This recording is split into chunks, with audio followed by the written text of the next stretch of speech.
Guys, आज हम Guyton and hall का चैप्टर 1 टॉपिक 3 हीमोस्टेसिस के अंदर removal of metabolic and product इसको देखेंगे। हम इसके अंदर अब देख लेते हैं। जैसे हमारा लंग्स होते हैं, ये मेटाबॉलिक एंड रिमूवल प्रोडक्ट के अंदर क्या काम करते हैं। लंग्स ऑक्सीजन रिसीव करते हैं। कैसे करते हैं? ये एल्वोलाई है हमारे।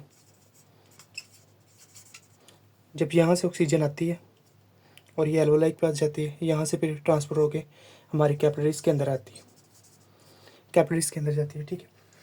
ऑक्सीजन फिर इसके बाद ऑक्सीजन ट्रांसपोर्ट होकर बैक आते हैं और फिर ये कन्वर्ट हो जाते हैं कार्बन डाइऑक्साइड।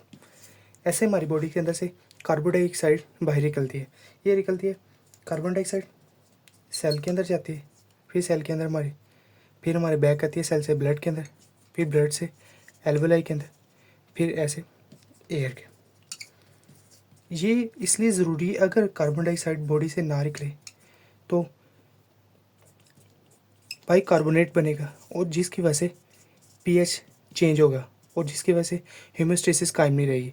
पर हमारी बॉडी का हेमोस्टेसिस बराबर ही मतलब कि कायम करने के लिए एसिडिक और बेस बॉडी के कायम करने के लिए ये प्रोडक्ट करने पड़ते हैं। इसे इसके अंदर कार्बन डाइऑक्साइड लेते हैं, कार्बन डाइऑक्साइड ऑक्सीजन ली, कार्बन डाइऑक्साइड बॉडी से रिमूव आउट कर दी। इससे क्या होगा? पीएच हमारी बॉडी का बैलेंस रहेगा।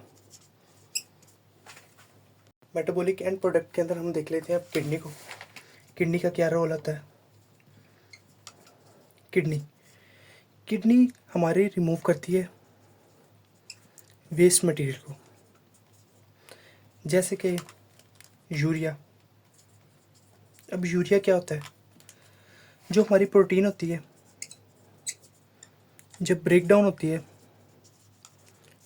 तो जो इसका एंड प्रोडक्ट निकलता है वो होता है यूरिया। जैसे हम देख लेते हैं यूरिक एसिड। अब यूरिक एसिड क्या होता है?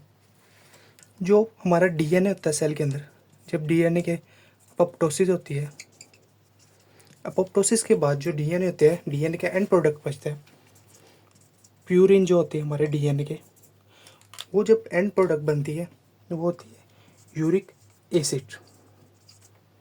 इसके अलावा हम देख लेते हैं क्रिएटिनिन। अब क्रिएटिनिन क्या होता है?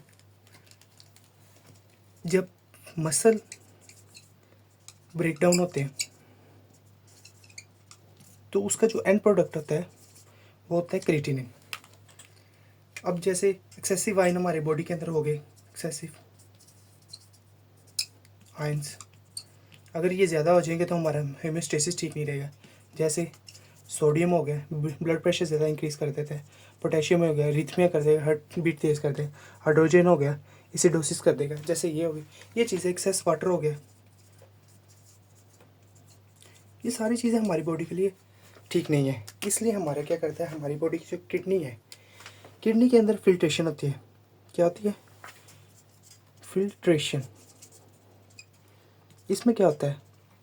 जो हमारा ग्लोमेरुलस होता है, इसके अंदर से जो हमारी न्यूट्रिशन होती है, ग्लूकोज होगी, सारी चीज़ें आ गई इसके अंदर आती हैं, यहाँ से पास आउट होती हैं। और जो वेस्ट प्रोडक्ट होती है जैसे urea, uric acid, creatinine, excess ion हो गए, ये पास आउट हो गए हमारी ट्यूबल्स के अंदर। असेंडिंग ट्यूबल और डिसेंडिंग ट्यूबल हो गए, ये हमारे ट्यूबल्स पास हो गए हमारी किडनी से रिमूव आउट हो जाते हैं। उसको फिर जो हमारे काम के जैसे प्रोडक्ट आते हैं, काम के प्रोडक्ट कैसे हो गए?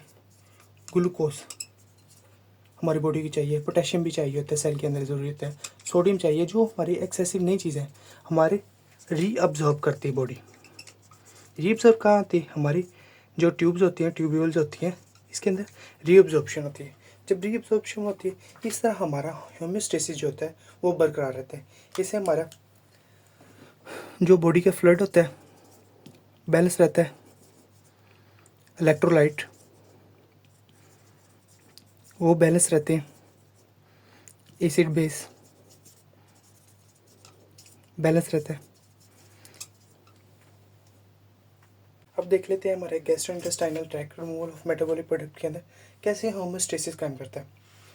हमारा जो गैस्ट्रोइंटेस्टाइनल ट्रैक्ट होता है, इसके अंदर फूड आता है।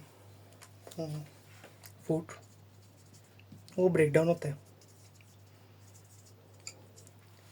उसके अंदर से जो न्यूट्रिशन होती है वो हमारी स्मॉल इंटेस्टाइन के अंदर ऑब्जर्व हो जाती है। जैसे कि हमारे फाइबर्स होते हैं जो हमारे नॉन ऑब्जर्व होते हैं, ऑब्जर्व नहीं होते, जो हमारे वेस्ट प्रोडक्ट होते हैं, ये हमारी बॉडी जीआई ट्रैक होता है, ये होमियोस्टेसिस कायम करने के लिए, हमारी बॉडी के बैलेंस कायम करने के लिए जो वेस्ट प्रोडक्ट होती है जैसे फाइबर्स होते हैं, ये बॉडी के अंदर से निकाल देता है, ये फीसिस के थ्रू निकाल देता है। जैसे कि हमारे लीवर के पास जो हमारी न्यूट्रिशन यहाँ से ऑब्जर्व हुई थी, न्यूट्रिशन के अंदर हमारी ऑब्जर्व हुई थी, जो वेस्ट प्रोडक्ट होते हैं, चीज़ें होती हैं, वेस्ट हो जाती हैं। जैसे वेस्ट प्रोडक्ट के अंदर हमारे आगे आरबीसीज ब्रेक डाउन हो गई, white blood cell break down हो गई, ये जो सारे जो हमारे वेस्ट प्रोडक्ट्स होते हैं वो हमारी बॉडी के अंदर से बाइल बन जाते हैं। जब बाइल बन गया, आरबीसी जो ब्रेक होते हैं स्प्लीनोमेगाली के अंदर वो ब्रेक डाउन हो जाते हैं, वो बाइल बन जाते हैं। जब बाइल बनते हैं ये हमारे इंटेस्टाइन के अंदर आते हैं, हमारी ये इंटेस्टाइन के अंदर आते हैं, इंटेस्टाइन में आते हैं, यहाँ से ये फीसिस के थ्रू पास आउट हो जाते हैं। और इस तरह हमारी बॉडी के अंदर हीमोस्टेसिस का एक तरीका कायम रहता है, एक बैलेंस कायम रहता है। ये गैस्ट्रोइंटेस्टाइनल ट्रैक इधर तक हमारे काम करता है। देख लेते हैं हम लीवर को, लीवर कैसे करता है काम। लीवर डिटॉक्सीफाई करता है बॉडी से, डिटॉक्सिफिकेशन ये हमारे डिटॉक्सिफिकेशन करता है, बॉडी के अंदर से जो वेस्ट प्रोडक्ट्स होते हैं उनको निकालता है। जैसे कि अमोनिया को कन्वर्ट करता है यूरिया, जो हमारी बॉडी के अंदर से पास आउट होते हैं, जो हमारे बाइल कन्वर्ट होते हैं, बाइल के अंदर चले जाते हैं, यूरिन के अंदर चलते हैं, यहाँ से पास आउट होते हैं।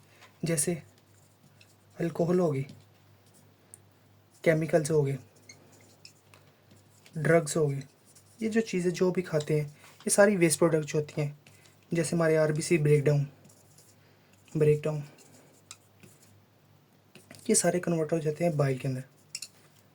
जब बाइल के अंदर कन्वर्ट होते हैं तो हमारे ये चल जाते हैं हमारी लार्ज इंटेस्टाइन के अंदर। जब लार्ज इंटेस्टाइन के अंदर जाते हैं, स्मॉल इंटेस्टाइन के अंदर जाते हैं, वहाँ से ये पास होके फीसिस के अंदर पास हो जाते हैं। जब पास हो जाते हैं हमारी बॉडी के अंदर से एलिमिनेट हो जाते हैं। इस तरह हमारा जो लीवर है वो डिटॉक्सिफाई करते हैं और हीमोस्टेसिस कायम करता है। ये था हमारा आज का टॉपिक। आप एक बार अपनी बुक से रिवाइज कर लीजिएगा, ये सारा टॉपिक आपका कॉन्सेप्ट क्लियर हो जाएगा। बाकी वहाँ से जो भी वर्डिंग है आप पढ़ेंगे, आपका सारा कॉन्सेप्ट बेसिक ऑलरेडी सारा कंप्लीट हो जाएगा।